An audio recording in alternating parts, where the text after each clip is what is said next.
All right, good morning everyone, सुप्रभात। स्वागत है आपका बहुत बहुत।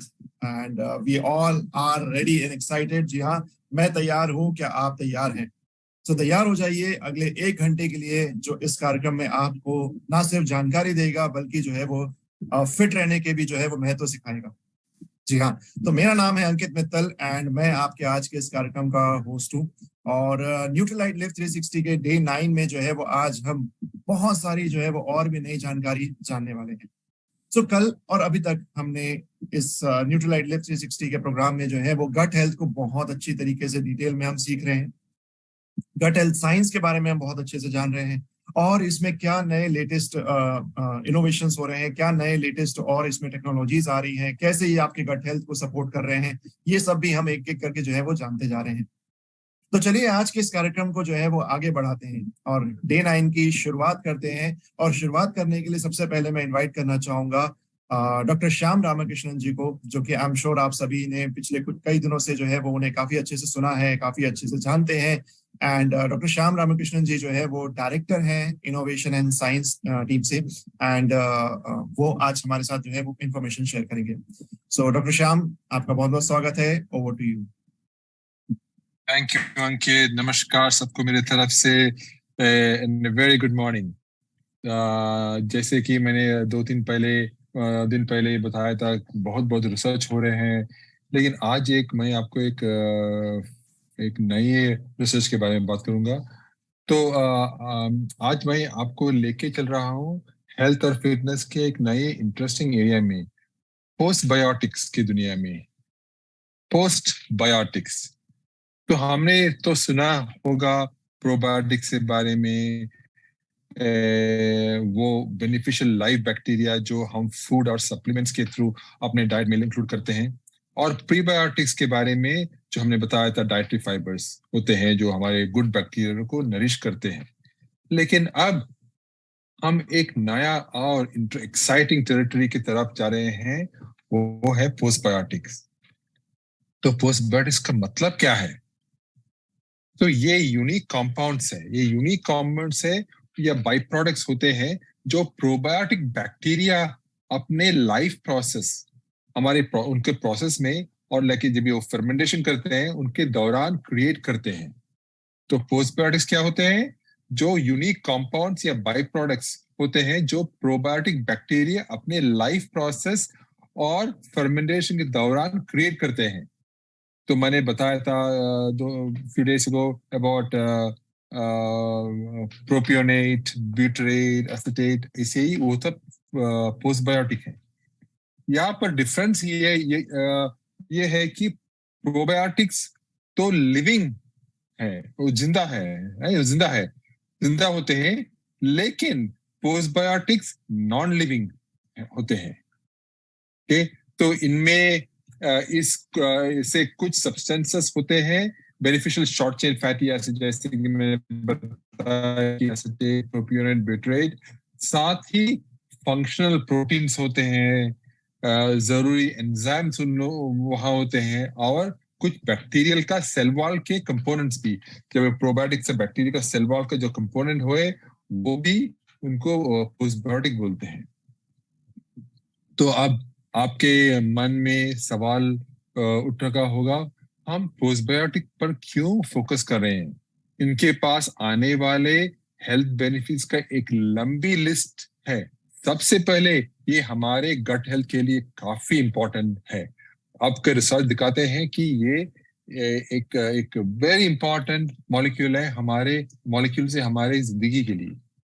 तो ये छोटे मॉलिक्यूल्स, बहुत छोटे मॉलिक्यूल्स होते हैं, ये छोटे मॉलिक्यूल्स हमारे गट लाइनिंग को स्ट्रांग बनाए रखने का काम करते हैं, न्यूट्रिएंट्स को ऑब्जर्व करने में हेल्प करते हैं, और हार्मफुल सब्सटेंसेस को ब्लॉक करते हैं।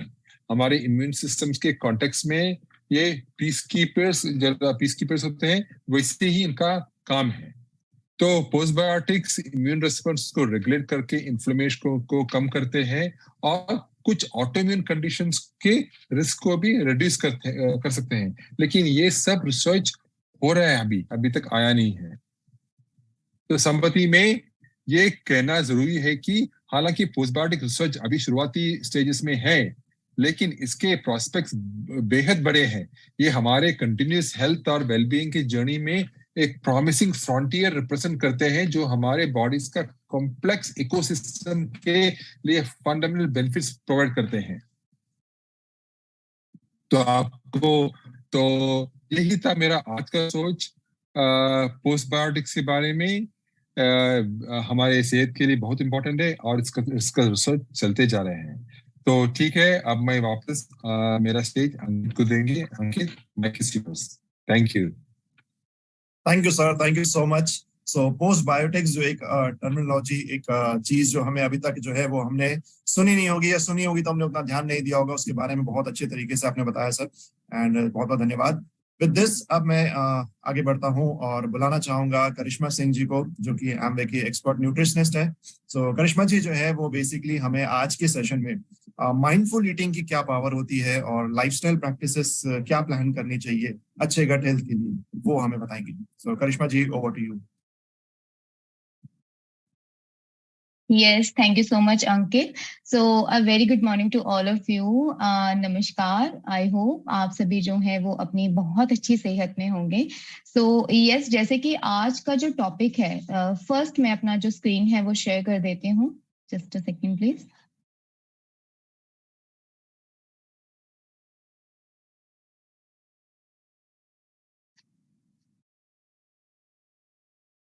या अंकित, क्या आप मुझे बताएंगे मेरा स्क्रीन विजिबल है? Yes. Thank you so much.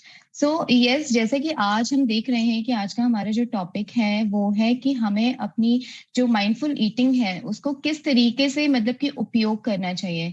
क्योंकि अगर मैं देखूं कि जब भी हम एज अ न्यूट्रिशनिस्ट अगर मैं देखूं तो बहुत सारे लोगों का जब मैं कंसल्टेशन करती हूँ, या आप लोगों के पास भी जब भी कोई ऐसा कोई पर्सन आता है जो बहुत ही ज्यादा मतलब कि ऐसा रहता है कि हमारा ट्रैवल बहुत ज्यादा है, हम अपनी हेल्दी डाइट को अच्छे से फॉलो नहीं कर पाते हैं, तो ये जो टॉपिक है माइंडफुल ईटिंग का जो एक टॉपिक है वो बहुत ज्यादा इंपॉर्टेंट हो सकता है।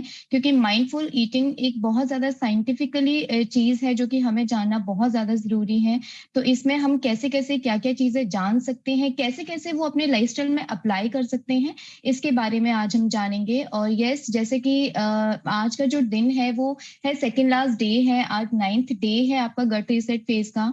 तो मैं सबको यहाँ पे सबसे पहले तो कंग्रेचुलेशंस करना चाहूंगी कि आप सभी लोग, जितने भी लोगों को मैं यहाँ पर देख रही हूँ, उन सभी लोगों ने गट रीसेट का जो फेज है उसको बहुत ही अच्छे से फॉलो किया है। और आई होप आप सभी को ये जो इसके जो रिजल्ट्स हैं वो अच्छे तरीके से दिख रहे होंगे।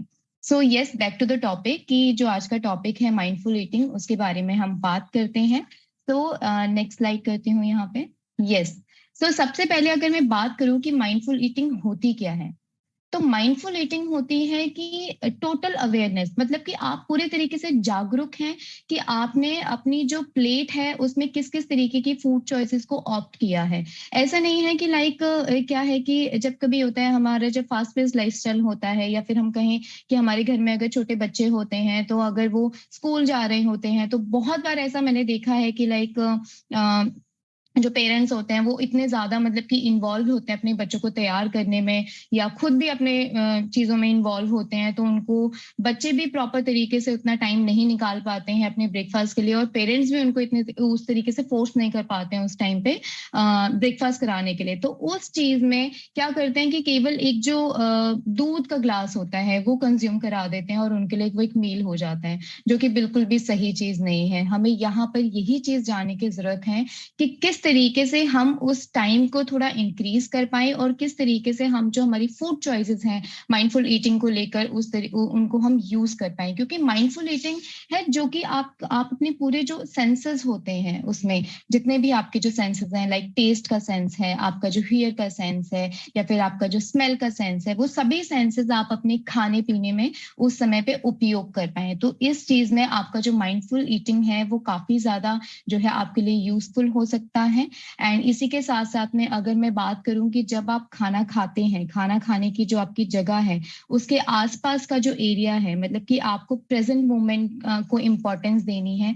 कि मान लीजिए फॉर एन एग्जाम्पल कि अगर मैं किसी जैसे कि फॉर एन एग्जाम्पल कि अगर मैं कश्मीर जा रही हूँ या कोई पर्सन है वो बहुत अच्छे किसी इलाके में किसी हिली एरिया पे जा रहा है, राइट, तो उस समय अगर वो उस जर्नी के दौरान वो सो जाते हैं या फिर बिल्कुल भी जो बाहर की जो सीनरीज हैं, गार्डन्स हैं, पेड़ पौधे हैं या जो भी चीजें उनको रास्ते में मिलती हैं उनको सही तरीके से इंजॉय नहीं कर पाते हैं, केवल यही वेट करते हैं कि किसी भी तरीके से बस हम अपनी डेस्टिनेशन तक पहुंच पाए। तो वो डेस्टिनेशन तक तो पहुंच जाते हैं लेकिन अपना जो सराउंडिंग है, जो आसपास की जो चीजें हैं, सीनरीज हैं, उनको वो इंजॉय नहीं कर पाते हैं। तो यहाँ पर हमें वही चीज जाननी जरूरी है कि जब हम खाना खाते हैं तो आसपास की जो चीजें हैं, हमारी जो सराउंडिंग है, उनको हम किस तरीके से अपने खाने के साथ साथ में इंजॉय कर रहे हैं और टोटल अवेयरनेस आपको उसमें दिखानी है, राइट। तो इस तरीके से माइंडफुल ईटिंग जो है हम यहाँ पे डिफाइन कर सकते हैं। देन इसके बाद में चलते हैं हम कि अब माइंडफुल ईटिंग हमने जान लिया क्या होता है, बट इसको करे तो करे कैसे, इसके भी कुछ ना कुछ स्टेप्स हैं। तो उसमें सबसे पहला जो स्टेप है वो अगर मैं देखूं तो सबसे पहला जो स्टेप आता है कि सबसे पहले कोई भी पर्सन जो इंडिविजुअल पर्सन है उसको ये जानना जरूरी है कि क्या उसको मतलब कि भूख लग रही है, क्या उसको मतलब कि भूख लग रही है या फिर उसको सैटिस्फाइटी क्यूज क्या क्या हो सकते हैं या क्या क्या हो रहे हैं। इस चीज को रिकॉग्नाइज करना बहुत ज्यादा इंपॉर्टेंट है क्योंकि ये भी चीजें इंपॉर्टेंट है कि हम कब खाना खा रहे हैं, कब हमें खाना खाना है, कितना खाना खाना है और क्या खाना खाना है, राइट। हमारी प्लेट में हम जो भी चीजें लेंगे उनमें चीजें कब क्या कितनी, ये चीजें बहुत ज्यादा इंपॉर्टेंट है। इन चीजों को जानना बहुत ज्यादा इंपॉर्टेंट है अगर हम एक माइंडफुल ईटिंग की बात करते हैं तो। देन इसके बाद में जो सेकंड पॉइंट आता है वो ये है कि आप जो भी चीज अपनी प्लेट में ले रहे हैं वो आपका न्यूट्रिशियस होना चाहिए, साथ ही साथ में वो ऐसी चीज होनी चाहिए जिसको आप इंजॉय कर सकें। अगर मैं इसको एक एग्जांपल के तौर पे बात करूं, एक बहुत ही सिंपल सा एग्जांपल दूंगी जिससे कि आप लोग रिलेट कर पाए कि हम लोग कहीं बाहर गए हैं, राइट। उसके बाद में हमें कुछ ऐसा लगा है कि कुछ ना कुछ खाने के लिए होना चाहिए, बट हमें न्यूट्रिशियस भी चाहिए लेकिन साथ ही साथ में इंजॉयबल भी चाहिए, जो कि हमारे शरीर के लिए काफी ज्यादा बेटर हो, लेकिन साथ ही साथ में हमें उसको खाने पीने में मजा भी आना चाहिए। तो उस केस में क्या होता है कि बहुत सारे लोग होते हैं जो ऐसे होते हैं कि सामने अगर आपके पास दो ऑप्शन है, आप कहीं गए हैं सड़क पे, चाय की जो एक लाइक मैं कहूँ एक छोटा सा स्टॉल होता है वो आपको हर 1 किलोमीटर की दूरी पे आपको मिल जाता है, राइट। तो चाय का स्टॉल हो गया, आपके सामने वो है और उसी के साथ साथ में आपको एक कोकोनट वाटर का स्टॉल भी दिखता है। तो उस केस में ज्यादातर लोग, मैं ये दावे के साथ कह सकती हूँ कि ज्यादातर लोग जो हैं आज की डेट में भी ठीक है हम लोग गट रिसेट फेस करें लेकिन ज्यादातर उनका जो माइंड है ना वो चाय की तरफ जाएगा, राइट। तो ये जो चाय जो एक चीज होती है, अगर हम चाय को ऑप्ट करते हैं तो वो हमारी बॉडी को, केवल हमारा जो गट है उसको खराब करने में हेल्प कर रहा है और उसके अलावा कोई भी बेनिफिट नहीं दे रहा है। तो बेसिकली हमें अपनी न्यूट्रिशियस एंड इंजॉयबल चीज पे जाना चाहिए जो कि है हमारा कोकोनट वाटर, जो कि हमारे डाइजेशन के लिए, हमारी बॉडी को हाइड्रेट करने के लिए बहुत ज्यादा बेटर रहता है। सो आई होप ये जो छोटा सा एग्जाम्पल है जो काफी ज्यादा सिंपल था वो आपको समझ आया हो कि आपको उन्हीं फूड चॉइसेस को ऑप्ट करना चाहिए जो कि आपकी बॉडी के लिए न्यूट्रिशियस हो, जो कि आपको नरिशमेंट दे एंड साथ ही साथ में उसको खाकर आपकी बॉडी जो है वो एंजॉय कर पाए, राइट। देन इसके बाद में जो नेक्स्ट पॉइंट है वो है कि जब भी आप खाना खाते हैं आप अपनी प्लेट में जितना भी पोर्शन आप ले रहे हैं, जैसे कि अगर मैं अभी गट रीसेट की बात करूँ तो गट रीसेट में अभी चल रहा है हमारा 25% हमारा प्रोटीन चल रहा है, 25% हमारा कॉम्प्लेक्स कार्ब्स होना चाहिए हमारी प्लेट में एंड 50% जो है वो आपके फ्रूट्स एंड वेजिटेबल्स होने चाहिए, राइट। तो अगर हम ये सारी चीजें लेकर जब हम खा रहे हैं तो हमारे जो खाने का जो प्रोसेस है ना, ईटिंग रेट है वो काफी ज्यादा स्लो होना चाहिए। मगर मतलब कि अगर मैं बात करूं कि हमारा जो एक जब हम चबाते हैं खाने को तो उसका जो एक उसका जो एक मतलब कि उसको हमें बहुत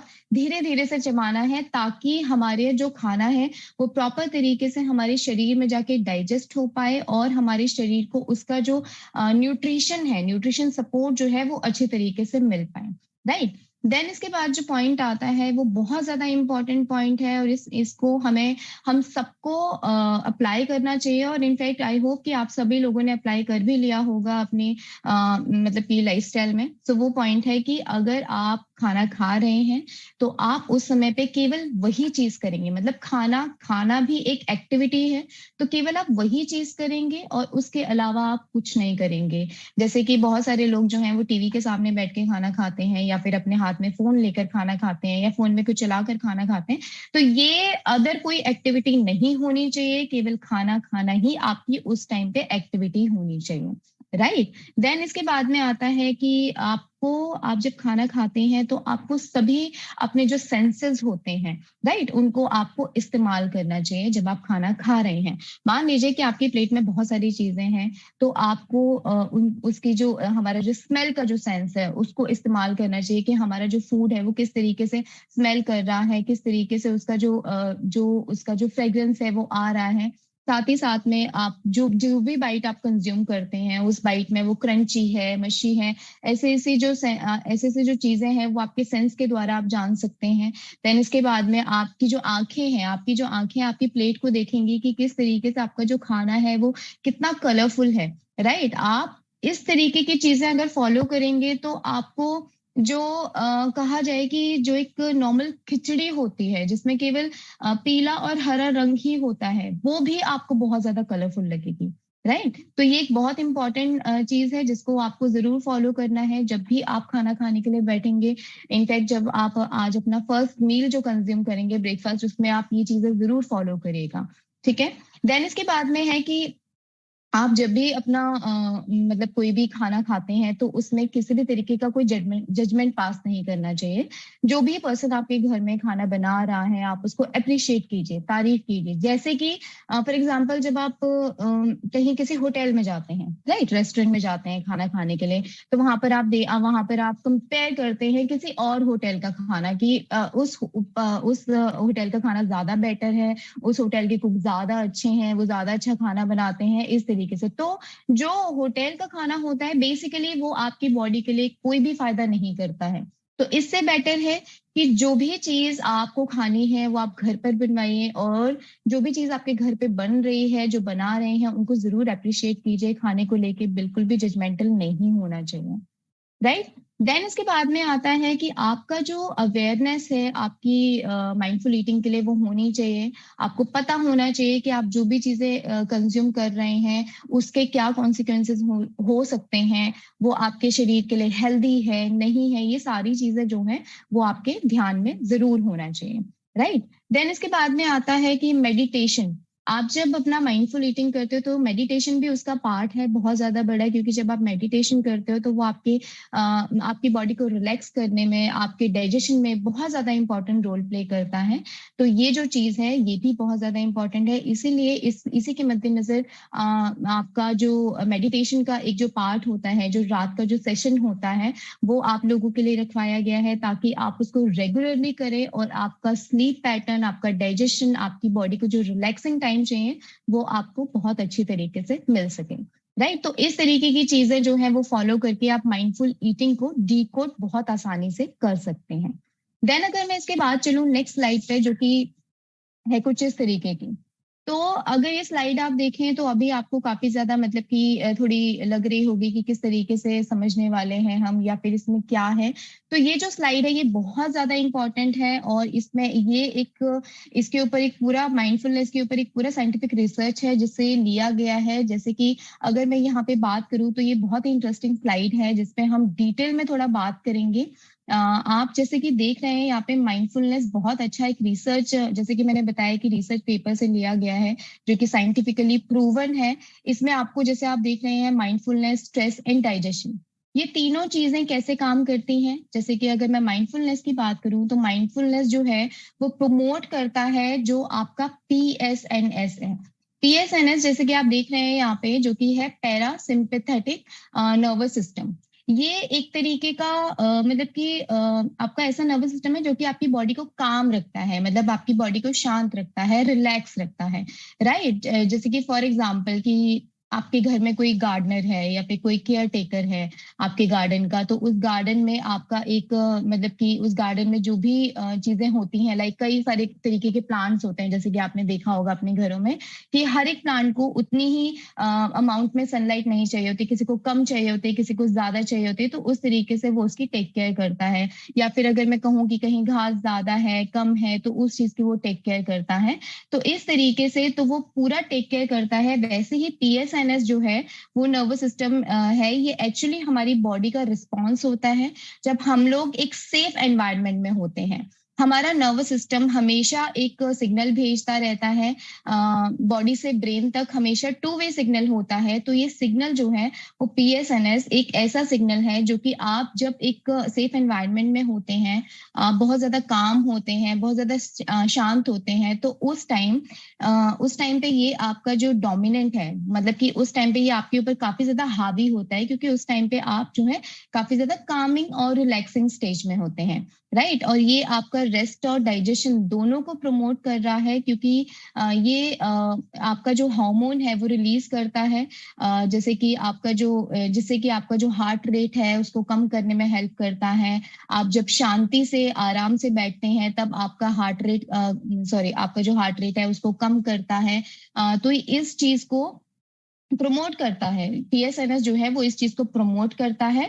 और उसके साथ साथ जो स्ट्रेस और रिस्पॉन्स होता है, जब बहुत स्ट्रेस हो जाते हैं तो उस टाइम पर कैसे रिस्पॉन्ड करना है, बॉडी को स्ट्रेस हो जाना है या फिर कामली हैंडल करना है, तो ऐसे स्ट्रेसफुल सिचुएशन के लिए ये जो पीएसएनएस है वो काफी ज्यादा हेल्प करता है, आपके स्ट्रेस को रेगुलेट करने में हेल्प करता है।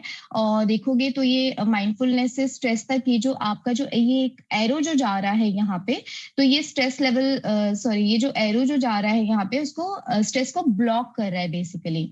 ये उसको प्रमोट नहीं कर रहा है, ये आपके स्ट्रेस को ब्लॉक कर रहा है।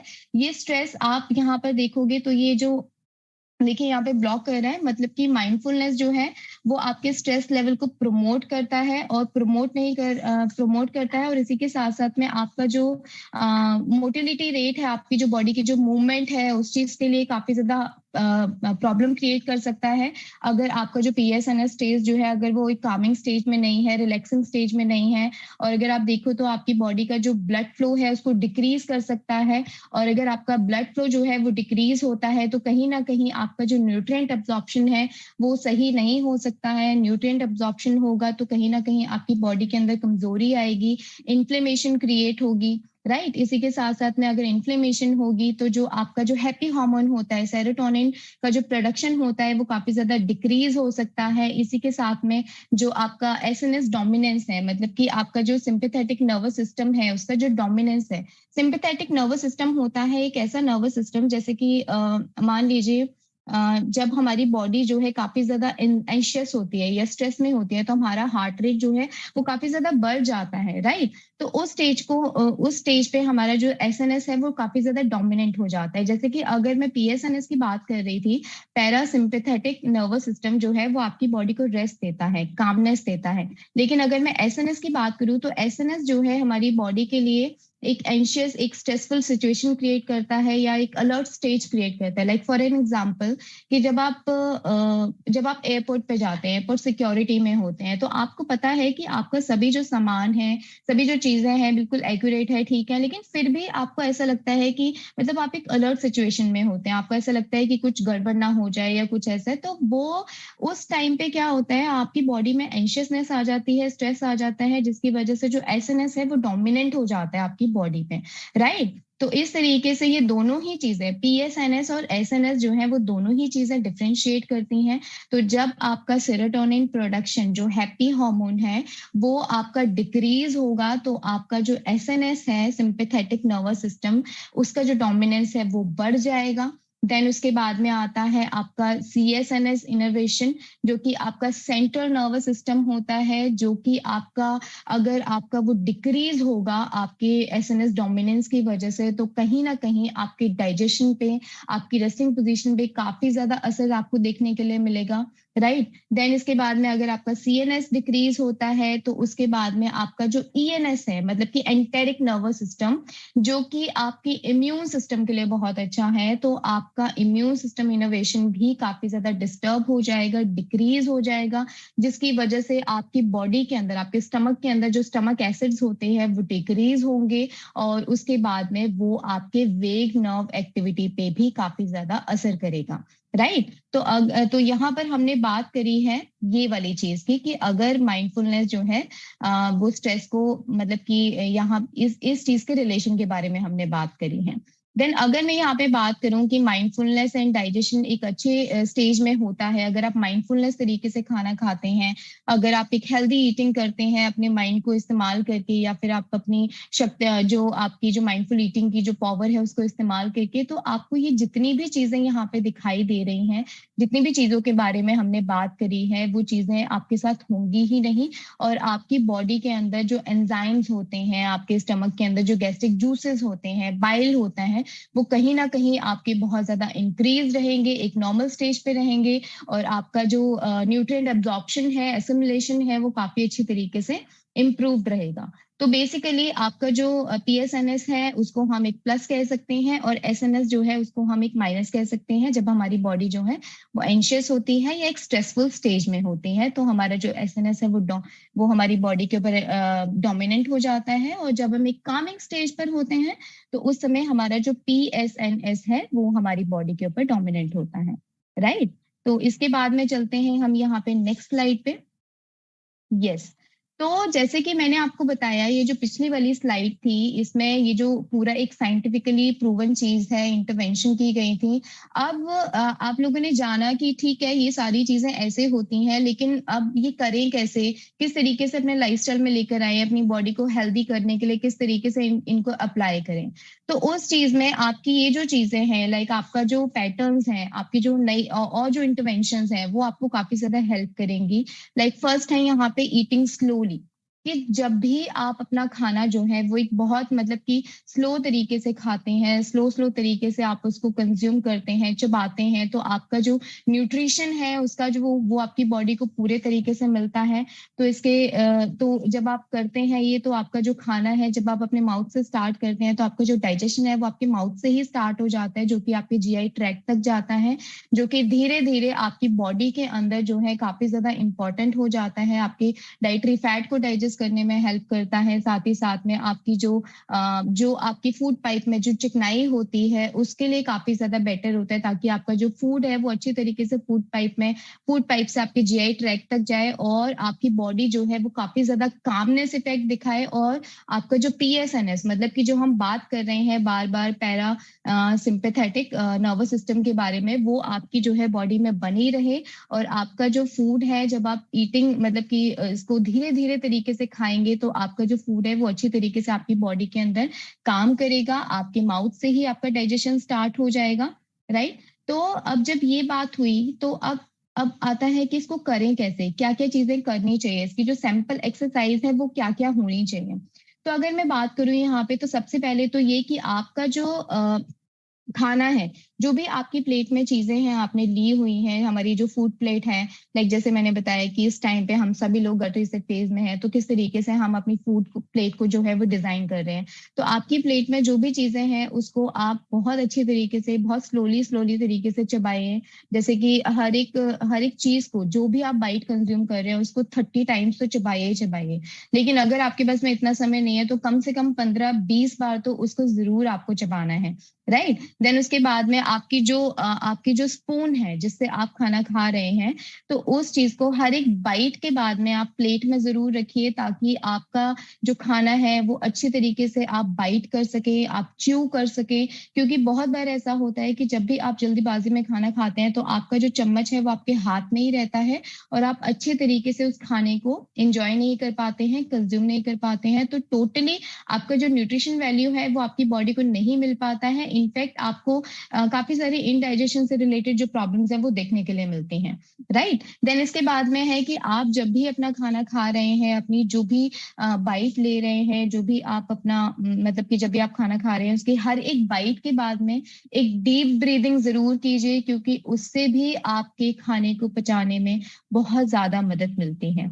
राइट। तो इस तरीके की जो ईटिंग स्लोली की जो सिंपल एक्सरसाइज है वो आप जरूर करिए, क्योंकि ये आपकी बॉडी को बहुत ज्यादा मतलब कि बेनिफिशियल रहेगी, और आपके खाने के द्वारा जो मिलने वाला न्यूट्रिशन है वो आपके शरीर को बहुत अच्छे तरीके से मिल जाएगा, राइट। देन इसके बाद जो सेकंड चीज आती है, सेकंड इंटरवेंशन है, वो है मेडिटेशन। जैसे कि मैंने आपको आपको सेकंड स्लाइड में बताया था कि मेडिटेशन जो है वो बहुत ज्यादा इंपॉर्टेंट है, जो कि हमारी माइंडफुल ईटिंग को प्रमोट करती है। तो मेडिटेशन क्या है, जैसे कि आप सभी लोग आज की डेट में हर मतलब कि अपने डिनर के बाद में मेडिटेशन जरूर करते हैं, राइट। तो मेडिटेशन से क्या होता है, मेडिटेशन से हमारा जो लाइक आपका जो बॉडी है वो काफी ज्यादा काम रहता है, रिलैक्स रहता है, रेस्टिंग पोजीशन पे रहता है, और आपका जो डाइजेशन है वो भी काफी ज्यादा अच्छा रहता है। और जब आप मेडिटेशन करते हैं तो स्ट्रेस बहुत ज्यादा आपको कम रहता है, राइट। क्योंकि आप देखिए, अगर आप स्ट्रेस्ड होंगे तो आप एक ही टाइम पे आप स्ट्रेस नहीं रह सकते, एक ही टाइम पे आप हैप्पी नहीं रह सकते, दोनों चीजें सेम टाइम पे नहीं हो सकती हैं, राइट। तो उसी चीज के लिए जो मेडिटेशन है वो आप लोगों के लिए साइंटिफिकली डिजाइन किया गया है, ताकि आप जो है अपनी पूरे दिन की जो थकान है वो मेडिटेशन के द्वारा निकाल सकें, और वो जो मेडिटेशन आप कर रहे हैं उससे आपको बहुत अच्छे तरीके से फायदा मिल सके, राइट। तो अब ये आता है कि मेडिटेशन जो है वो आपके नर्वस सिस्टम के लिए बहुत ज्यादा बेनिफिशियल रहता है, आपका जो कामिंग स्टेट होता है उसको डोमिनेट करने के लिए बहुत ज्यादा इंपॉर्टेंट होता है, आपकी बॉडी को एक रेस्टिंग पोजीशन में रखने के लिए और आपके डाइजेशन को स्ट्रॉन्ग करने के लिए बहुत ज्यादा इंपॉर्टेंट रोल प्ले करता है।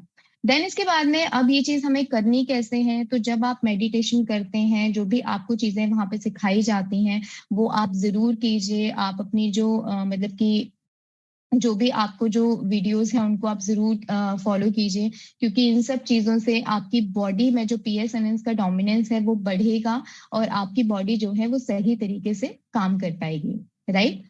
देन इसके बाद चलते हैं नेक्स्ट इंटरवेंशन पे, जो कि है आपका हंगर एंड सटाइटी।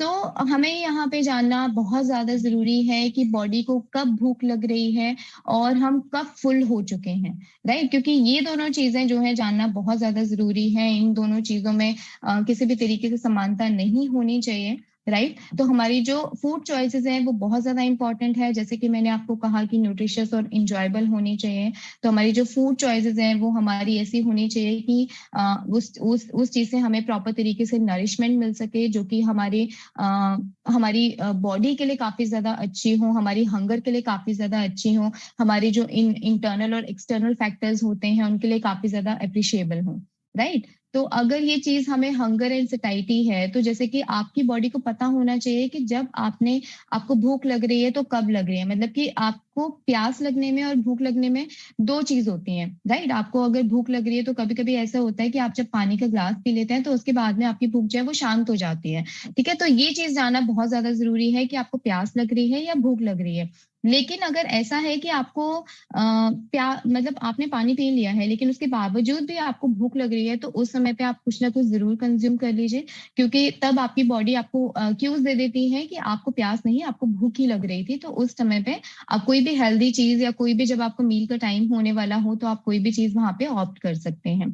तो इस चीज के लिए जो सिंपल एक्सरसाइज है वो यही है कि आपको अपनी बॉडी को जानना बहुत ज्यादा जरूरी है, क्योंकि आप नहीं जानेंगे तो कोई और बाहर वाला पर्सन जो है वो आकर नहीं आपको बताएगा कि आपको कब क्या खाना पीना चाहिए और किस टाइम पे आपकी बॉडी क्या क्या डिमांड कर रही है। तो हंगर क्यूज जो होते हैं उनको सुनना, उनको जानना बहुत ज्यादा इंपॉर्टेंट है, राइट। देन इसके बाद में चलते हैं नेक्स्ट स्लाइड पर। Yes, engaging senses. तो ये जो आपका इंटरवेंशन है ये बहुत ज्यादा इंपॉर्टेंट है, क्योंकि जैसे जैसे हम बात कर रहे हैं, सॉरी, जैसे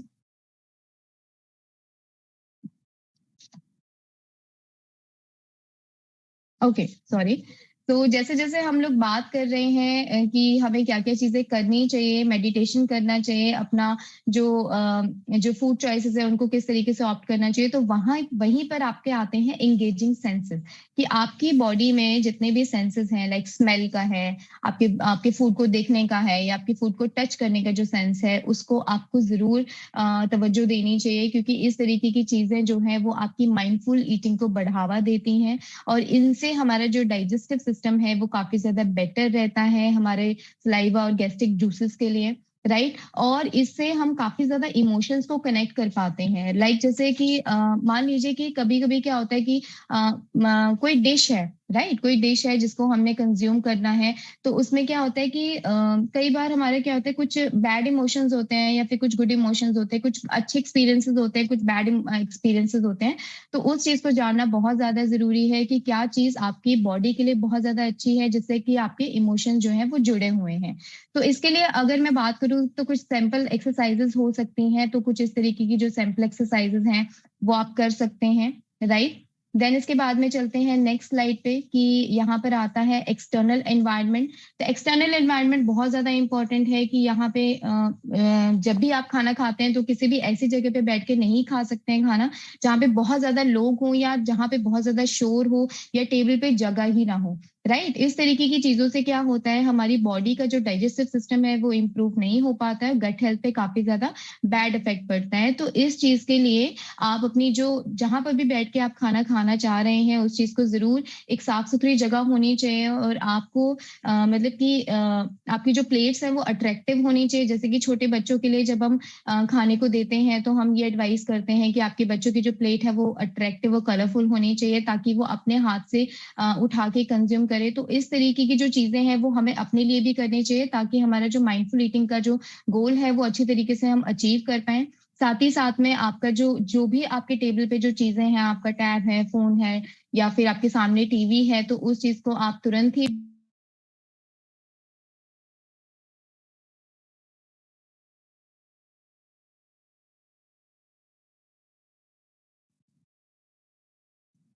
ओके। सो यस, तो इस तरीके की चीजें जो है वो आप कर सकते हैं। Am I audible sir? Yes, Karishma, you're audible. Okay, thank you. So yes, इस तरीके की चीजें आप कर सकते हैं। देन उसके बाद में माइंडफुल ईटिंग के कुछ यहाँ पे बेनिफिट्स हैं कि आपके स्ट्रेस को रिड्यूस करता है, आपके वेट लॉस में हेल्प करता है, डाइजेशन को स्ट्रॉन्ग करता है, आपकी कैलोरीज को रिड्यूस करने में हेल्प करता है क्योंकि आप बहुत स्लोली च्यू करते हैं, राइट। आपके जो बिंज ईटिंग मतलब बार बार जो आपको भूख लगती है तो उस चीज को प्रिवेंट करने में हेल्प करता है। साथ ही साथ में आपकी फूड क्रेविंग्स को रिड्यूस करने में हेल्प करता है। देन इसके बाद में आता है कि आपका जो माइंडफुल ईटिंग का जो साइकिल है वो कुछ इस तरीके का होना चाहिए कि आपको पता होना चाहिए कि आपको क्यों खाना है, आपको कब खाना है, आपको क्या खाना है, राइट, और कितना खाना है, मतलब कि आपको कितना खाना है, कितने पोर्शन में खाना खाना है और आपको कहाँ पे खाना है, राइट। इस तरीके की जो चीजें हैं वो ज्यादा इंपॉर्टेंट है क्योंकि ये जो चीजें अगर आप जान लेंगे तो आप माइंडफुल ईटिंग को बहुत अच्छे तरीके से फॉलो कर पाएंगे और उस तरीके की जो उसके जो बेनिफिट्स हैं वो अच्छे तरीके से ले पाएंगे। देन इसके बाद में आता है आज का एक्टिविटी ऑफ द डे। जैसे कि हम लोग बात कर रहे हैं माइंडफुल ईटिंग के बारे में, बार बार हम स्लोली च्यू करने के बारे में बात कर रहे हैं, तो यहाँ पर आप ये वाली जो एक्टिविटी ऑफ द डे है इसको आप फॉलो कीजिए कि आपका जो फूड है वो आप कितनी बार च्यू कर रहे हैं और आपके आसपास जो सराउंडिंग है उसको आप फील कीजिए कि आपने अपनी एक तो फूड मील प्लेट में क्या लिया है और आसपास आपकी क्या क्या चीजें हैं उसको आप जरूर फील कीजिए और अपने जो ग्रुप है उसमें आप जरूर डिस्क्राइब कीजिए। So thank you so much. Great, thank you so much, Karishma. So participants, आप सभी ने जो है वो यहाँ तक जो है वो बहुत अच्छी तरीके से आज सीखा कि माइंडफुल ईटिंग जो है वो क्यों इम्पोर्टेंट है और बहुत सारे इम्पोर्टेंट फैक्टर्स पे भी जो है वो यहाँ पे करिश्मा जी ने हमें पॉइंट आउट किया कि स्ट्रेसफुल जो लाइफ होती है वो कैसे हमारे गट को अफेक्ट करती है और डाइजेशन को अफेक्ट करती है। इसके दौरान मेडिटेशन का जो है वो क्या क्या बेनिफिट्स होता है, एक्सटर्नल एनवायरनमेंट जो होता है वो हमारे गट को कैसे अफेक्ट करता है। तो ये सारी चीजें जो है वो हमने आज के सेशन में जानी है। So thank you so much Karishma once again. और